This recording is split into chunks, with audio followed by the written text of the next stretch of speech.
Sud Radio Midi, Jean-Marie Bordry. Vous écoutez Sud Radio, on est ensemble jusqu'à 13h30. Vos appels 0826 300 300. Tout de suite direction Toulouse. Des panneaux publicitaires qui font scandale avec cette mention, un accident cardiovasculaire pour 100 injections. La santé de nos enfants vaut plus que des vaccins expérimentaux. Fin de citation, évidemment, c'est ce qu'on peut lire sur des panneaux publicitaires près de la Ville Rose, signés du comité scientifique indépendant, comme il s'appelle, ou alors de Réinfo Covid, ou encore de Réinfo Liberté. Le problème, c'est que cette mention, elle est fausse, et c'est pour ça que ça fait scandale. Bonjour Jean-Paul Hamon. Bonjour. Médecin généraliste, président d'honneur de la Fédération des médecins de France. Je le disais, c'est un panneau qui fait peur, effectivement, mais le problème, c'est que l'information est fausse. Oui, l'information est fausse parce qu'on sait qu'il y a des cas de myocardite et de péricardite. Tout ça, c'est surveillé depuis le début. Il y a encore la dernière étude là, qui vient de se terminer là, qui jusqu'au mois de mars 2022 faisait le cas un cas de myocardite pour 390 000 injections. Donc on est loin du 1% qui est sur cette affiche. On se demande d'ailleurs comment les pouvoirs publics n'ont pas le pouvoir d'enlever ces affiches immédiatement, là, parce que je pense que le préfet qui est en train de se demander quels sont les moyens juridiques, là franchement je suis quand même épaté, quoi. C'est n'importe quelle andouille peut mettre des informations comme ça qui foutent la trouille aux gens. C'est un pur scandale que des affiches comme ça puissent rester. Alors effectivement, ces affiches, elles ont été posées sur des panneaux publicitaires qui appartiennent à une société privée, effectivement. Et en fait, ça pose d'ailleurs tout le problème, Jean-Paul Hamon, on y est confronté depuis plus de 2 ans.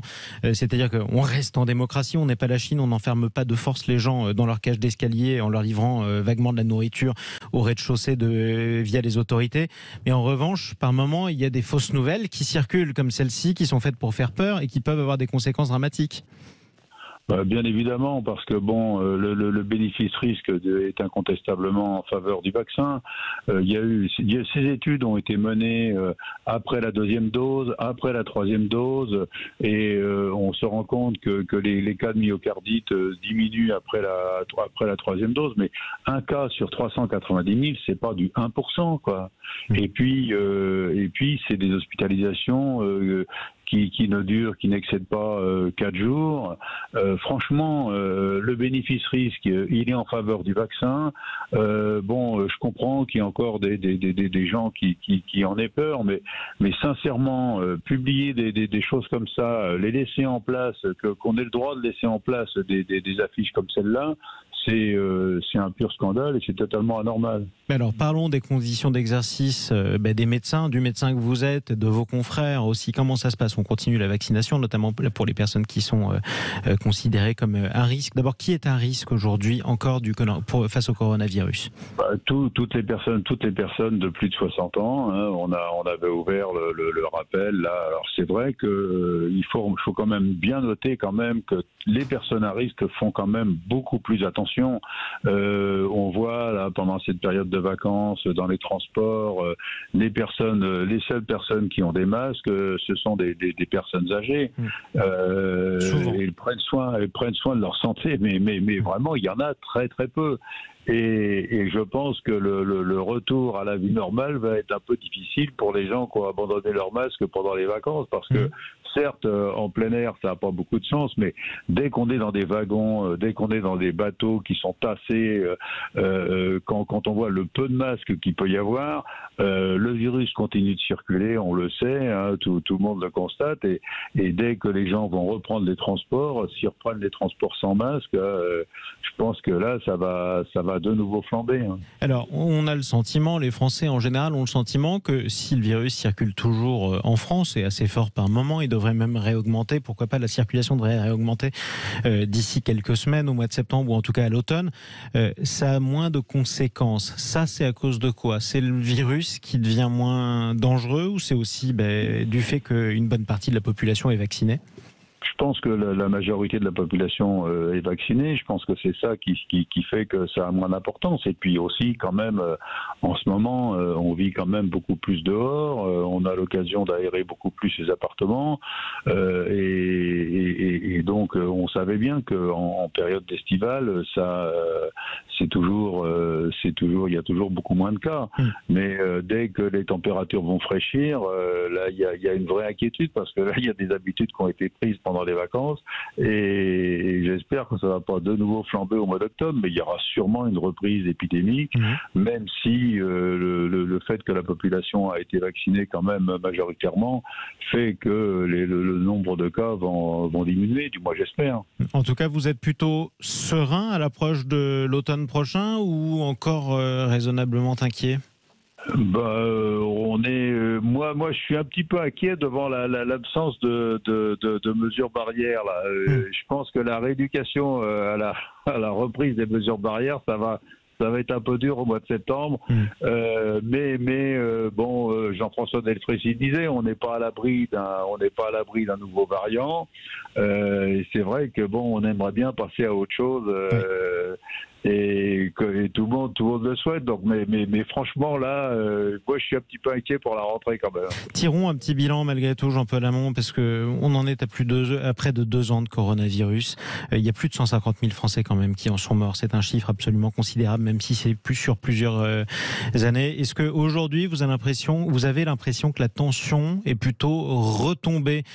Au début, on avait du mal par moment à faire comprendre à certaines personnes de mettre un masque ou de se protéger. D'autres, elle est conseillé de se faire vacciner même quand elles étaient en danger. Est-ce qu'aujourd'hui, les Français sont un petit peu plus apaisés ? Les Français ont commencé à prendre l'habitude à vivre avec ce virus.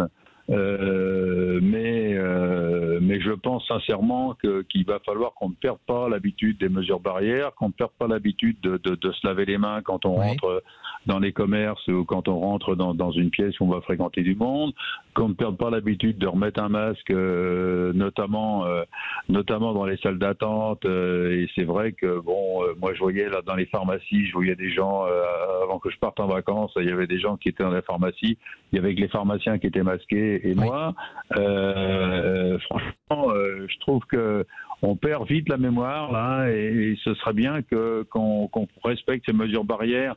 Je pense que maintenant les gens, avant de sortir les obligations, je pense que les gens quand même ont suffisamment de jugeote pour réaliser que ça protège du virus et que ça protège surtout les personnes fragiles, quoi, parce que c'est vrai que il y a des personnes qui sont les personnes âgées incontestablement font très attention, mais il y a des personnes on sait pas forcément, on peut côtoyer des personnes qui sont fragiles et c'est dommage de leur faire courir un risque. Vous par exemple, Jean-Paul Hamon, vous faites plus la bise par exemple ? C'est vrai qu'on fait plus la bise. Il y a des gens qui recommencent à se serrer la main. Et vous faites quoi ? Le médecin que vous êtes, vous faites quoi ? Moi, alors il y a 2 personnes qui m'ont serré la main la dernière fois dans la cabinet. J'ai pas refusé, mais je leur ai dit attendez, c'est pas une bonne habitude. Donc et on s'est lavé les mains derrière. Mais c'est vrai que moi je trouve que se taper le poing, c'est pas mal. C'est aussi chaleureux que de se serrer la main. Rassurez-nous, on pourra recommencer à se serrer quand même la main ou pas ? Vous allez recommencer ou malgré tout, il y a des choses qu'on fera plus du tout ? Les Français étaient les rois de la bise, alors pas pour tout le monde, hein, évidemment. Je pense que tout ça, c'est fini pour vous ? Les gens se font quand même moins la bise. Je ne sais pas quand est-ce que ça redémarrera. Les gens se serrent quand même beaucoup moins la main. Mais se taper le poing, c'est pas mal. Hein. Je trouve que je trouve ça aussi chaleureux qu'une poignée de main. Donc après tout, c'est pas des mauvaises habitudes. Allez, on va terminer par les derniers messages de prévention. Vous l'avez dit, les gestes barrières. Dès qu'on a le moindre doute, ça peut être quoi d'ailleurs les symptômes ? Dans quelles conditions on va se faire dépister ? Les symptômes, là, heureusement, les gens ont beaucoup moins de symptômes du fait de la vaccination. Les hospitalisations là n'ont pas augmenté. Si vous êtes cas contact, faites-vous dépister, quoi. Ah bah ça absolument, Toujours. faut pas hésiter à se faire dépister et puis à prendre des précautions d'usage dès qu'on est cas contact. Bon, mais bon, ça maintenant les gens commencent à le savoir. Alors ils en ont un peu marre d'entendre des mesures barrières, mais franchement il faut pas les perdre, quoi. Et puis surtout, en tout cas. n'ayez pas trop peur des messages que vous pourriez lire sur certains panneaux publicitaires comme du côté de Toulouse, surtout quand ils sont destinés à vous faire peur, parce que les mentions qui sont inscrites dessus ne sont pas vraies. Ce sera quand même le mot de la fin. Merci beaucoup Jean-Paul Hamon d'être intervenu sur Sud Radio, médecin généraliste et président d'honneur de la Fédération des médecins de France. Allez, restez avec nous sur Sud Radio Midi. On se retrouve dans quelques instants. On va parler du Mali. Pourtant, la France n'est plus au Mali, allez-vous me dire oui. Sauf que la France n'a beau plus y être. Elle manque déjà à la junte malienne, tant et si bien que celle-ci interpelle le Conseil de sécurité des Nations Unies en accusant, tenez-vous bien, les soldats français d'avoir non seulement aidé, renseigné, mais même armé les groupes terroristes contre lesquels ils se battaient pourtant depuis 9 ans sur le territoire malien. On en parle dans un instant. À tout de suite.